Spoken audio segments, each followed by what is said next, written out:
రాహుల్ గాంధీని నిజంగా strip of చేసినట్టు. ఆయనకున్నటువంటి ఒక ఆయన నిజంగా ఇప్పుడు మీది ఇవన్నిటికీ ఆన్సర్ చెప్పాల్సి వస్తుంది. రాహుల్ గాంధీ మమ్మల్ని మాట్లాడనివ్వట్లేదని కదా మీరు స్పీకర్ మీద అవిశ్వాసం పెట్టారు. స్పీకర్ మీద అవిశ్వాసం పెట్టినప్పుడు మరి స్పీకర్ మీకు అవకాశం ఇవ్వలేదని మీరు అంటున్నారు కదా. అసలు మీరు ఎన్నిసార్లు మాట్లాడడానికి లేచారు అసలు ఫస్ట్ పాయింట్ అది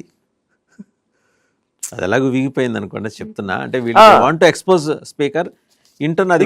ఇక ఆయన అమిత్ షా చాలా సర్కాస్టిక్ గా చెప్పిన మాట ఏంటంటే ఇప్పుడు మీరు ఇక్కడ లేరు, మీరు మాట్లాడలేదు, ఫస్ట్ బడ్జెట్ చర్చల్లో చాలా వాటిల్లో మీరు ప్రసంగించలేదు అంటే నాకు కూడా అర్థమవుతోంది మీరు సీనియర్ వరిష్ఠ నేత హై ఆప్, కాంగ్రెస్ పార్టీని నడిపించాలి కాబట్టి మీరు చాలా అద్భుతమైన పనుల్లో మీరు నిమగ్నమై ఉంటారేమో అని నేను అనుకుంటున్నాను.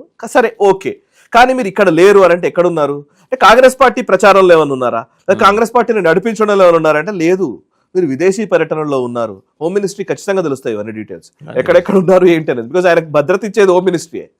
సో ఎక్కడెక్కడికి పోయారు అనేది విదేశీ పర్యటన లిస్ట్ చెప్పారు ఆయన.